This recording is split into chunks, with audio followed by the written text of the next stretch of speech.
So you've decided you want to transform your life and go on a healing journey. You're amped. You're ready. You're committed. You're started. You've started doing the things. You're working on yourself. You're exploring your inner landscape, and bam, resistance. That's what I want to talk about today, because I have been bumping up against some serious resistance on my own transformation journey. And so I wanted to talk to everyone about how that impacts our ability to successfully navigate a transformation and healing journey, and the sneaky ways that it can pop up in our life.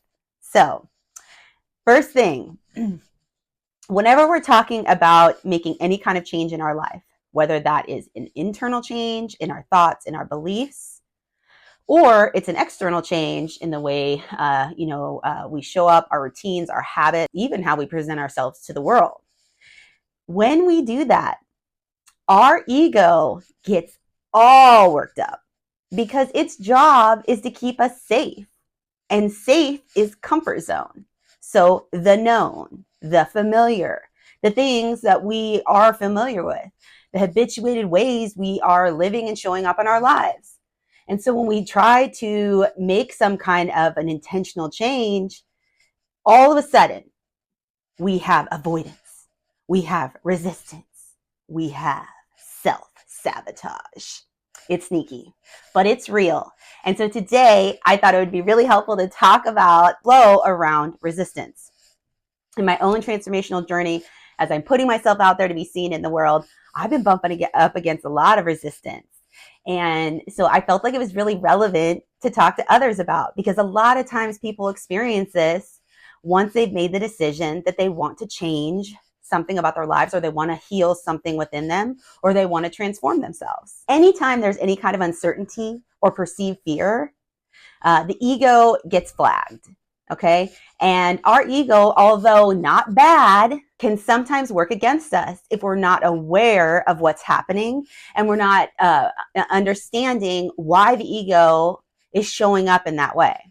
So a lot of times it comes down to our own inner children. Okay. And the parts of us that feel unsafe, that feel insecure, all in childhood, any self-judgments we had, or any rejections we perceived, or any unmet needs, always show up in our shadow, which is also linked to the ego. And so when we start to try and make these changes, all of those parts of us get really activated. And then the parts of us within us, there's the healthy adult part that makes good decisions and who is able to recognize this is here and now, and to not allow those inner children to drive the train. So that is what is happening when we have resistance. And it's difficult because it's sneaky, and you'll think it's your own inner voice. And really how the ego works is through the mind. So it will kick up all of these repetitive thoughts and patterns, a lot of which originated in our childhood, about our lack and limitation. And our perceived lack and limitation. And so it will tell us that we're not good enough, and that we don't know enough, and that nobody will care, and that we'll embarrass ourselves, or we'll get laughed at, or we'll be judged or rejected, or all of those things that are just like those things that we run away from, that we don't want to feel. I mean, mask is, putting this persona to the world that we feel like is acceptable, or that we feel like people will approve of, or that won't make us different, or won't make us be judged in some way. And so when we really show up in authenticity, it's scary. It's scary because being seen in our authenticity, we have this inner part of us, a lot of it in the shadow, that feels like people will reject or abandon us if they see us, or if they really know who we are. So working with resistance is such an important part of the healing journey, and just expect it. It's going to happen.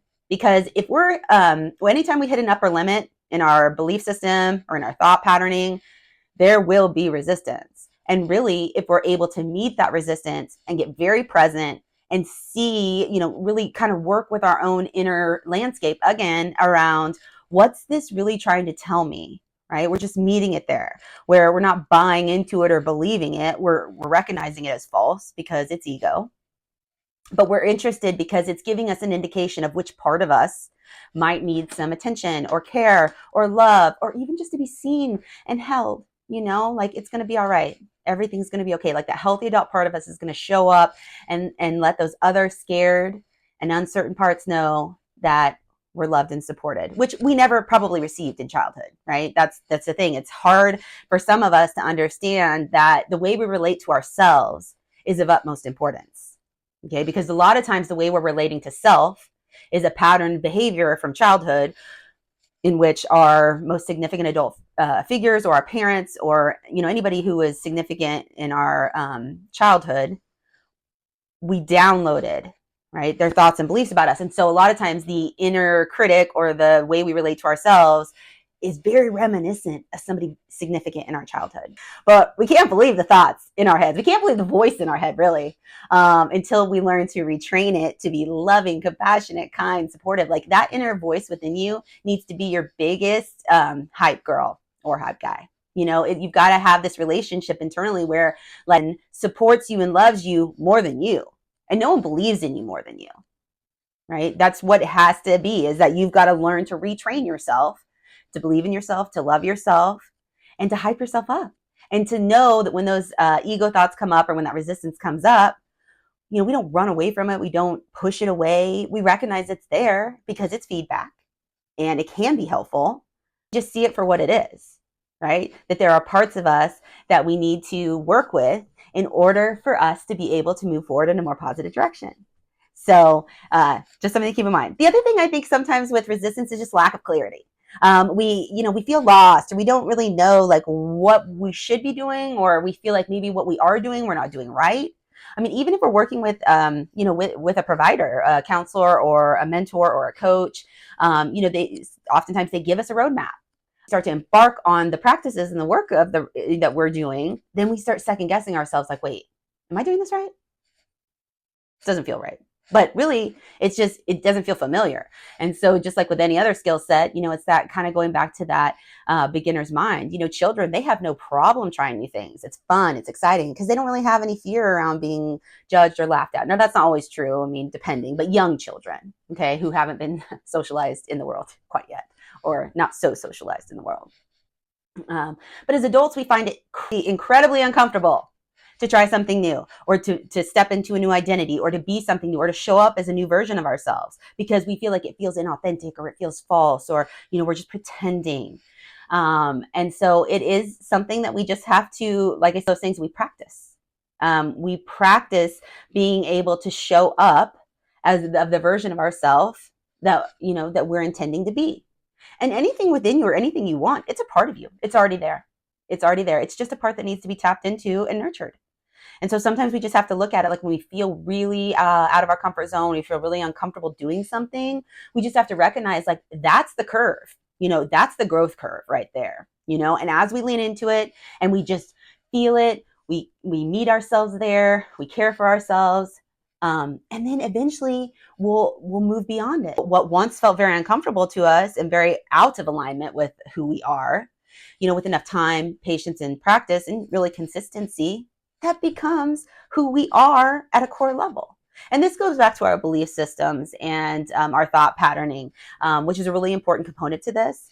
But the other component of it is embodiment within our own body. And now when I talk about grounding down back into our body, bring the momentum on the mental energy, and then grounding back down into our physical vessel, or feeling more rooted. But the other piece of this is what I would consider kind of the spiritual aspect of all of this, where, when we feel like we don't have a capacity, or when we feel lost, or, unsure, or any of those things, sometimes grounding back down into our body is just connecting to source. Just connecting to that higher version of ourselves that, some people call it higher self. Some people, there's all sorts of names for it. And you don't have to be religious to believe in this. It's really just about honoring that there's something greater than us and supporting us at all times. And that whenever we in this physical 3D dense reality we're in, when we feel all the things that do not feel good and that prevent us from moving forward, that we can tap into a higher intelligence that can give us that peace and that feed, like, when we really center into ourselves and we're like, oh, We can feel that there's something greater, whether that's nature, whether that's, God to you, whether that's just spirituality or angels or however you look at it. Energy, because we are all energy and we're all vibrating. And so however you look at this or would like to look at this, I would just encourage you to, like I said, when we're rooting back into our body, we're really just trying to reconnect to something greater than ourselves, in order to remind ourselves of our value and of our worth, and of who we are and what we are meant to do.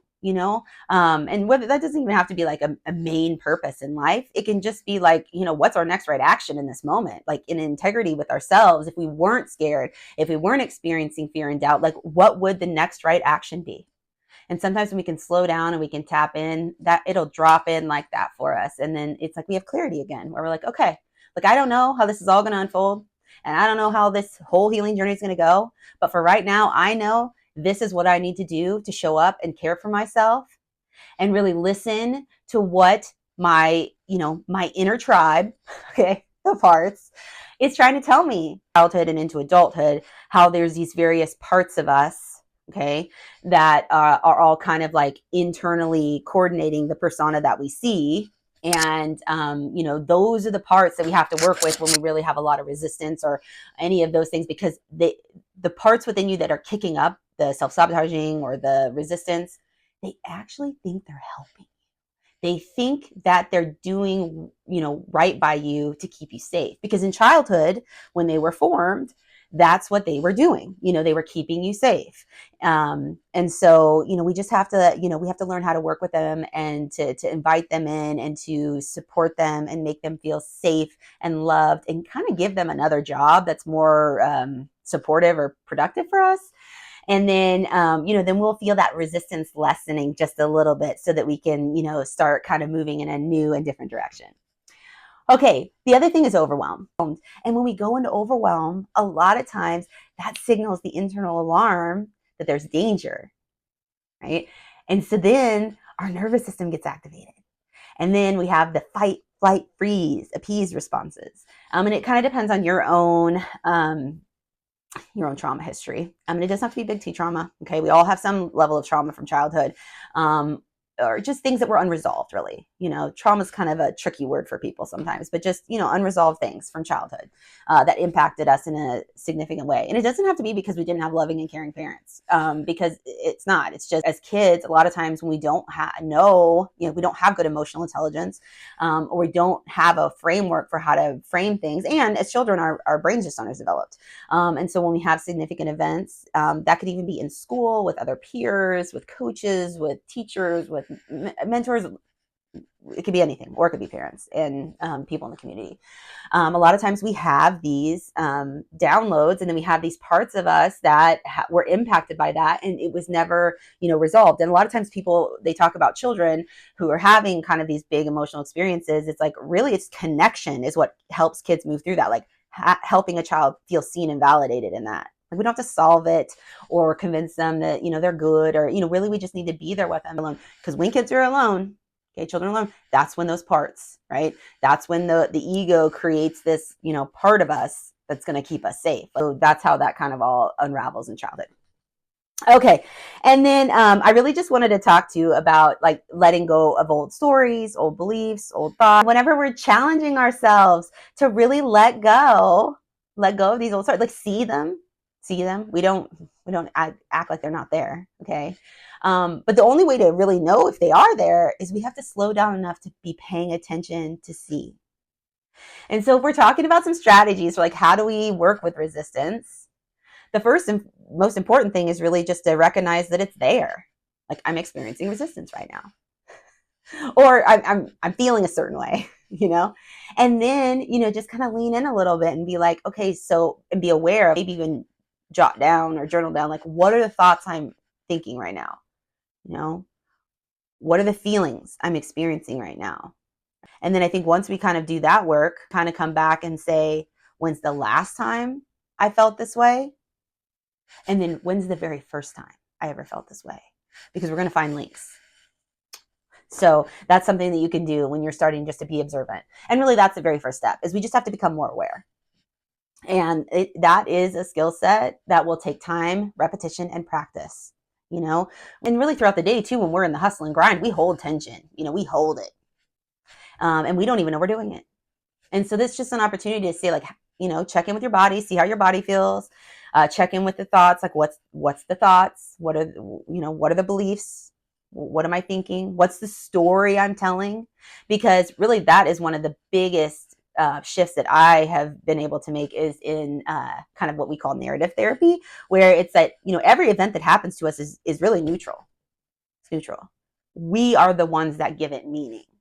Okay, so what and that meaning comes from the filter, like our glasses, if you will, the lens through which we're seeing life, which is our thoughts, beliefs, patterns from childhood. Okay, but the beauty of it is that it can be reprogrammed at any time. Like you can wipe those lenses off, and you can choose to see things from another lens, or just choose not to judgment thing. Like we love to like judge things, good, bad, and anything in between. And if we really are able to work on being able to just see things as neutral, even when like everybody in the outside world will tell you they're bad, it could be an opportunity for immense growth if you are willing to not judge it and not give it a negative story. Or for me, I just always try and give things like a neutral story or an empowered story. So like if something what I would normally consider to be bad happens to me, I will just try and find a way to make it neutral. Like, instead of giving the feeling to it, I will then just try and make it more neutral, be more objective about it, right? And then sometimes I will try and shift into more of a like instead of focusing on like what's not working, like what could work or what is working. And in those moments, it's like if we are, self-soothing in that way, whether or not that's, the truth, even though what we believe and our thoughts we have, that is our truth. Ultimately, that like the truth of you and who you believe you are will be expressed in your outer reality. And so that's why sometimes we feel like we think we're, confident, right? But then we don't show up in that way. And that goes back because that, even though that might be a conscious belief you have, your subconscious mind still believes you're not worthy in some way. Or, so you have to kind of just like keep in mind that even though consciously we might be believing or saying something or, reinforcing something or believing something, it takes repetition because the subconscious mind, that is the 90%. It's the biggest part. And it's the part that, we're unaware of. That's why it's called subconscious or unconscious. Unless we slow down and we start noticing and we start like, oh, okay, we become intimately acquainted with our minds. So all right. So as a last thing here, I just wanted to kind of, because I'm on my own healing and transformation, I just wanted to kind of follow up with the resistance I've been having. I legitimately was not going to film this video. I had so many things in my outer reality happen to prevent it. And I'm not going to go into it, but because that's just reinforcing. But there were so many reasons why not. And yet I was like, I made a commitment to myself. I know this resistance. I know this is the outside world trying to keep me in my comfort zone. Because the thoughts and beliefs I have are projecting out in my 3D world. And so these things that are coming at me, they're a reflection of how I feel about myself. And so I could have showed up, in that old version of me and just been like, you know what, I'm just going to film it tomorrow, or I'm not going to film it, or I don't know, maybe I just shouldn't even try this or do this, or maybe I should just quit. Which is like, I'm 2 videos in, guys. Like, this is real. This is how resistance is. Like, it's not funny, but it is. It's like, it's like, here I am, like just beginning my journey. And it's just like resistance is smacking me in the face. But it's because I'm hitting that upper limit and I'm asking more of myself. And I'm asking myself to do something I'm not comfortable doing and that I haven't ever really done before. And so it doesn't feel familiar to me. And it feels, there's fear around it. Putting yourself out there is hard. Well, let's not believe that, but it can feel hard. And because it's just not a part of my identity. But think about how many people out there on social media put themselves there every day. And for them, it doesn't feel hard. It feels natural. And so that's what we're going for here is we want it to become natural. And so when you're on a healing and transformation journey, it's just like you just keep showing up, because the more you show up for yourself, for your practice, for doing the work, and I do that, then eventually at some point we're just like, it feels completely natural to us. Like we'll have a big emotion or trigger and we know, immediately we know what we're, what practice we're doing, or how we're meeting ourselves, or what, how we're meeting our thoughts, and all the stories. And a lot of times it manifests in the body. Like, I was having a lot of anxiety about filming this video, because I felt so good before, because I hadn't put myself out there yet. So I was just kind of free flowing it. And then now it's like my mind wants to tell me there's expectations, and that I need to perform well, and that if it's not perfect, then I shouldn't post this, and that, will this even be helpful for somebody? And so I just had to take a step back and just be like, yeah, all those things could be true, but only if I choose to feed them energy and to lean into them. And so instead, I'm choosing to lean the other way. And it's the growth edge. Like I said, I hit a lot of resistance, but here I am. I'm doing it. I'm showing up. And I'm hoping this will help some of you, because I think, as many of us probably have started a healing or transformation journey in the past, and that, you probably hit up against this a little bit, and maybe it prevented you from moving forward, or maybe it just was something that really kind of prevented you from reaching your full potential, or whatever that might be. It's an important element to transforming your life, conquering resistance and fear. So I'm so glad you're here, and I can't wait for us to get started. And if you can relate to any of this, comment below. Let us know what the resistance you're having is, and I will see you on the flip side.